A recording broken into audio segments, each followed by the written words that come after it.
initiative 2035 dañ ci waxtaan ak yow ànd ceeg Georges Déthié Diop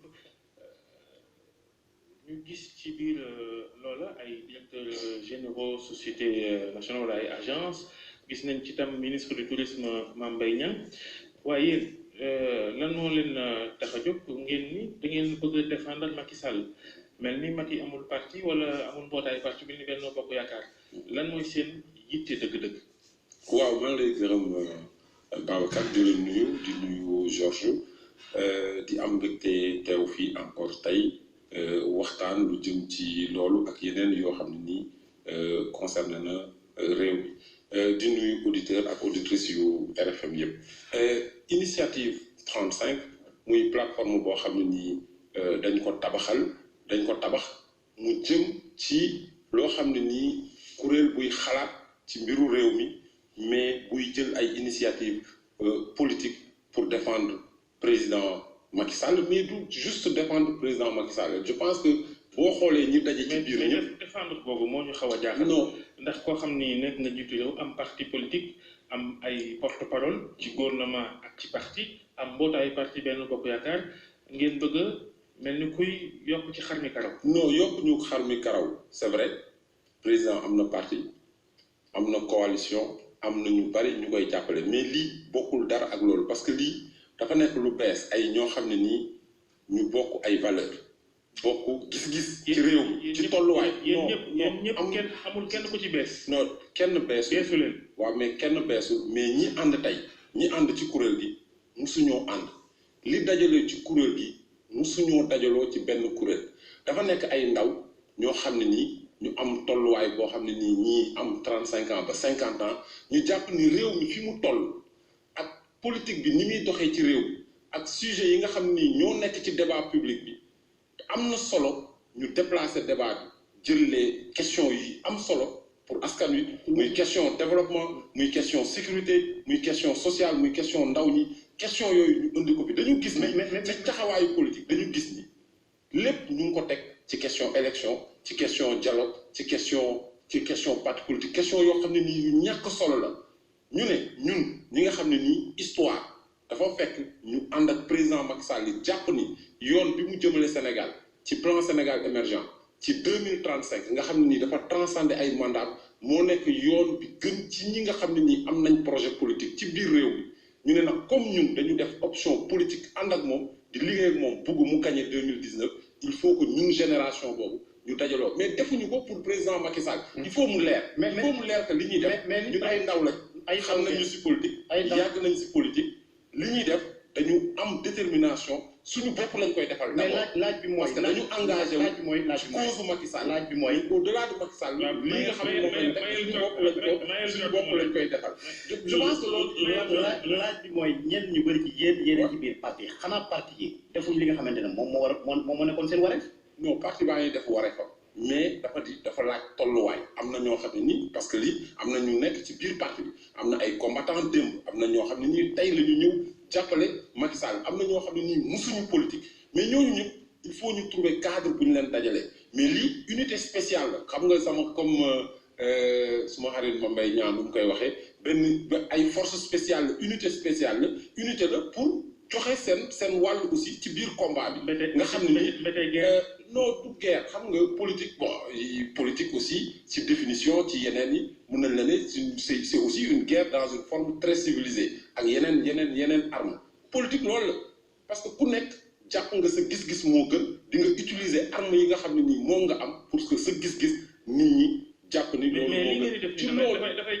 jaxasewul non xam nga Babacar du ma la bàyyi tey nga sax-saxee ma non parce que boo ko defee il faut que tamit ñuy placer ay questions. waaw dama ni lii day jaxase carte gi ndax leer na ni parti bi am porte-parole parti Macky Sall gouvernement bi am porte-parole yéen ngeen jóge fële da ngeen koy défendre c'est que lii ngeen def nii du neex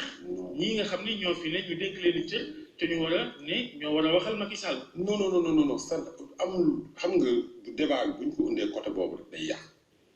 parce que lii kuréelu ñi bëri ñu nekk ci kuréelu parti ñu ngi foon démb ñu ngi ci mbir mi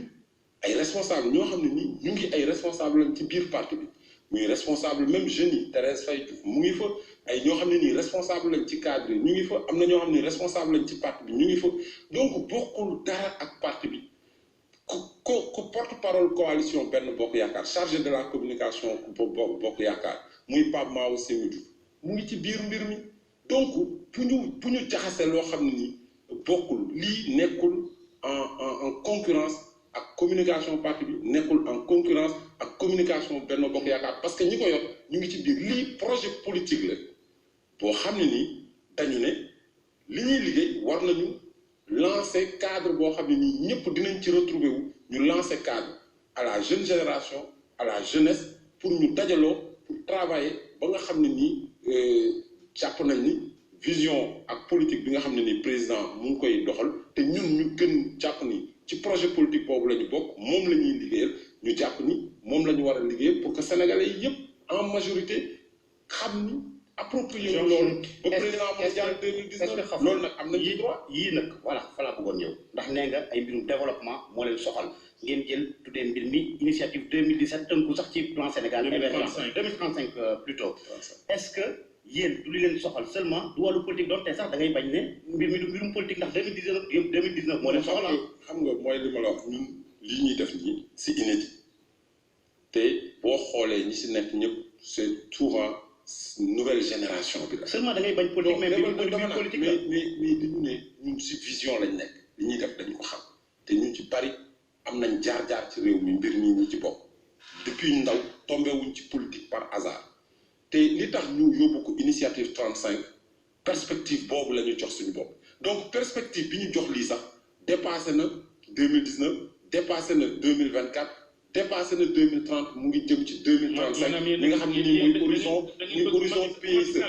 mais non waxuñu yeggaguñu foofu dañu ne ñun Sénégal la ñu mettre en avant mooy Sénégal am na ñeenti président tey ñu ngi bientôt 60 ans indépendance président bu nekk am na jéego yoo xam ne ñi teg nga ko mais ñun tey fi tolluwaayu réew mi toll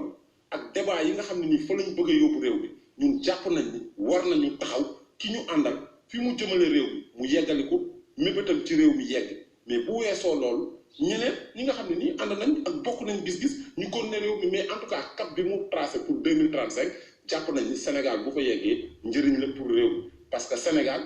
tey def na ay jéego xam nga débat politicien bi moo fi nekk mais ñëpp kuy waxal yàlla xam ni si réew mi mu ngi def ay jéego réew moo xam ne nii pétrole ak gaz mu ngi fi ñëw fii ak juróomi at loolu bu ñu nee réew moomu amul espoir kooku waxu caaxaan la donc ñun dañu jàpp ni Sénégal am na ñaari alternance démocratique 2000 ak 2012 Sénégalais yi voté ñu xëy ñëpp dem liggéey 2019 bu ñu voté bu ñu xëy ñëpp dañuy dem liggéey donc ngir yàlla nañu Sénégalais yi ni ñu responsable yi na acteur politique yi responsable bu élection amee ñu voté ki ñu voté ñu jox ko confiance kooku teg programme am liggéey ñeneen ñi defi leneen ba ñu wóolu bala moo neex foog nga déglu tuuti yaa ngi naan nañu service le débat beeg yooyu waaye yéen ngeen ñëw ne armée ngeen yor seen i ngànnaay ay colonel ki général non waxuñu loolu de non suñu déclaration liminaire boo ko lire affaire armée nekku ci ni nga ko expliqué la non affaire armée nekku ci affaire armée ci waxin waaw non waxuñu nekkuñu ci guerre vraiment mun nañ ne ku nekk parce que li ñu dajale ñu nekk diñuy jógee ni ma koy waxee si tubaab d'horizon divers ku nekk ak personnalité yi bari nañ égo yi nit ñi ku ci nekk ak tempérament ak ni muy waxee loolu mooy waral parfois am na ñoo xam ne nii oui ils ont un langage guerrier et tout mais li am solo mooy nekk ñu jëmuñu ci guerre parce que Sénégal mais c'est bu ñu leen déggee dem da ngeen naan doo leen may kenn fi mu attaqué Macky wala mu wax ci régime bi te fayu tontuwu leen. est-ce que fi may yow may ma daaneel est-ce que nga yaakaar ne loolu c'est une bonne stratégie pour ab initiative 2035 bi nga xamante ne xëy na li am solo moo ko tax a jóg ndax yéen war leen xaar ñooñu. non li ngeen laaj noonu loolu aspect la rek ci globalement li nga xam ne nii moo tax a jóg suy opposition moi je pense. parce que ñoo leen tere ne rek. non xam nga gis nga duñu perdre de vue l'essentiel xam nga nguur boo ko yoree ñu wóolu la nga dem élection ñu wóolu la ki nga xam ne nii yorul dara li ñuy wax borom cax du xeex ak ku yorul cax Sénégalais yi laajuñu Idriss Seck compte laajuñu ñeneen ñi nekk ci mbedd mi compte Macky Sall la ñuy laaj compte 2019 donc ñi ànd ak Macky Sall lan mooy seen wér naka la ñuy def ba jàppale ko ba li nga xam ne ni moom lañ ko dénk mu yor ko mu méngoo bëgg-bëggu askan wi nekk ci bëgg-bëggu askan wi ba pare wan askan wi ni ñu ngi liggéey ci loolu loolu moo am solo ñeneen ñi lu leen neex ñu wax mais ñun ci perspective boobu lañu nekk mais pas ci perspective xuloo ak opposition bi parce que tey Sénégal amul tey nga jël ñii wax ni dañu bëgg réew mi ñëpp koo xam ne nii aujourd'hui teg na programme politique alternatif man gisaguma ko ci réew koo xam ne nii programme politique alternatif am na fi gisaguma loolu ci ay waxu caaxaan la nekk mais loolu ñu ne nañu ñëw sur les vraies questions. looloo tax nga jógee ci kii non xam nga li tax bokk na ci bokk na ci parce que xam nga bokk na ci boo xam naa débat boobu defoon nañ ko duñ si dellu si waat mais bokk na ci parce que gis nga Sénégal dafa nekk en mouvement ñun ay doomu Abdoulaye Wade lañ ñoo naa été formé politiquement par lui jàpp naa man ci valeur yi ma partagé ak Macky Sall moom aussi ci en partie am na héritage Abdoulaye Wade loo xam ne nii am nañ ko ci li nga xam ne nii liggéey nañ ko ci réew mi Senghor liggéey ko Abdou Diouf def ko vision bi nga xam ne nii Abdoulaye Wade tracé na ko te loolu ñu koy revendiquer toujours. mais dama yaakaar ni mouvement boobu dañ ko war a yóbbu théorie bi bëri na. non amul théorie xam nga léegi dama bëgg laaj la benn mbir mooy na ngeen ni da ngeen a jóg pour taxawu Macky Sall di ko défendre. nar ngeen a défendre ku naqaree défendre ndax liñ koy jiñ bëri na. te am na loo xam ne daf ni fànn ku mu jot ni mën na ko sonal ci wàllu politique mu sàkkal la pexe. Karim Wade Khalifa Sall. loolooy discours opposition bi. ba noppi ñu joxoñ ay loo xóot ci ñoo xam ni dénk na leen ay mbir jamono ji moom Macky Sall mu dénk leen ko def ci rapport ak ñoom seen ñu ne ci cell. ba pare ngeen ni da ngeen di jóg défendre kooku. seen liggéey dana metti. non du metti xam nga ñun dañu bëgg a ñëwaat sur li ma koy wax rek sur li nga xam ne nii débat bi mu nekk ci éducation fu mu tolloon juróomi at après est-ce que éducation bi avancé na wala avancé wul santé bi fu mu tolloon est-ce que juróomi at après santé bi avancé na wala démocratie ak doxal yoon ci la bokk. démocratie bi est-ce que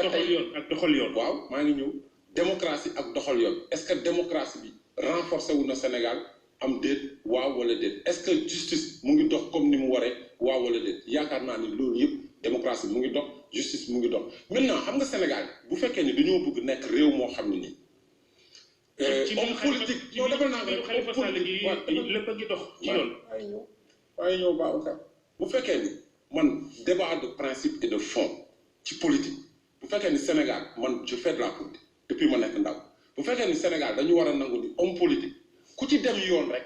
affaire politique la bu la neexee man sama bureau ma xëy di def lu ma neex luubal alalu askan wi suba suñu ma jàppee man yi waxu politique la dama ne loolu amul solo affaire ab Khalifa Sall man du ma ci sori li ma ciy wax mooy parce que jugement bi le 3 janvier est-ce que fausse facture am na wala amul est-ce que 30 millions doon na génn chaque mois ñu ne facture dugub facture ceeb te jënd ñu ceeb ak diwlu loolu bu fekkee ni leer na loolu leer na ci bopp Sénégal yëpp damay joxe beneen exemple premier ministre Abdoul Mbaye am na fi problème ci biir këram duñ si delluwaat dafa ne woon problème politique la ba ko tribunal joxee dëgg est-ce que déggaat nañ fi wax boobu alors Sénégal dañuy jël question yu am solo ñu politiser ko loolu président Wade doon nañu jàng Sénégal question bu essentielle.